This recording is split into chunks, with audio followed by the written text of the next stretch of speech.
Deep within the forest, hidden beneath a canopy of twisted branches and creeping mist, stood an abandoned cottage. No one knew who had built it, or when.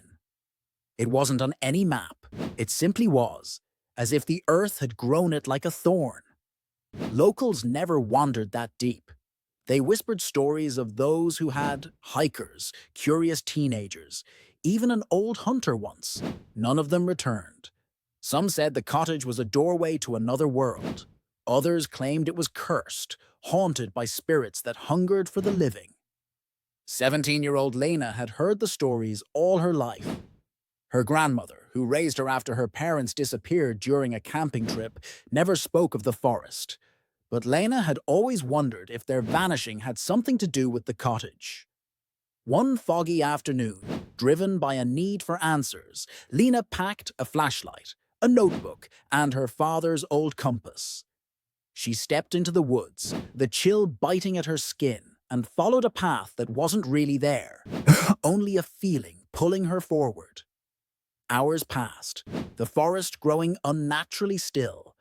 Birds fell silent, even the wind seemed afraid. Then, like it had always been waiting, the cottage appeared. It was small, made of rotting wood and overgrown with ivy. The windows were black, as if watching. The door hung slightly ajar. Lena hesitated, then stepped inside. The air was colder here. Dust choked the room, and time felt slow, heavy. She walked carefully, her flashlight cutting through the dark. The furniture was still in place. A rocking chair, a table with a cracked teacup, and a fireplace long dead. On the wall hung a faded photograph. Her breath caught.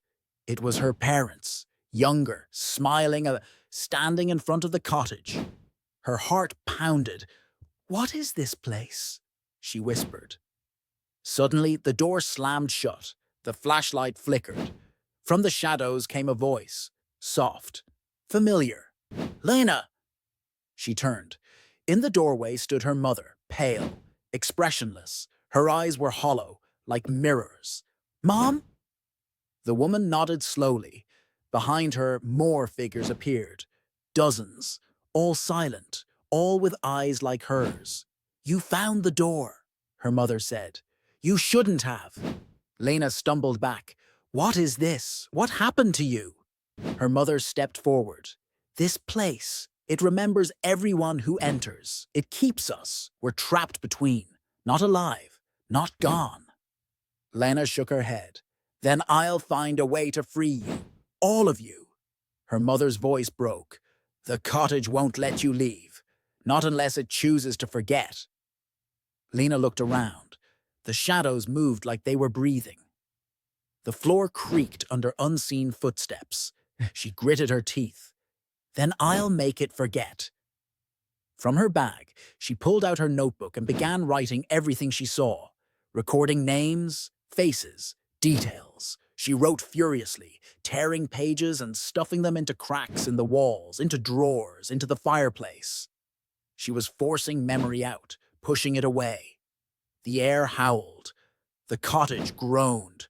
Shadows screamed. Then, silence. When Lena opened her eyes, she was standing in an empty clearing. No cottage, no figures, just sunlight through the trees and the faint smell of smoke. Clutched in her hand was a single page from her notebook. On it were her parents' names, slowly fading,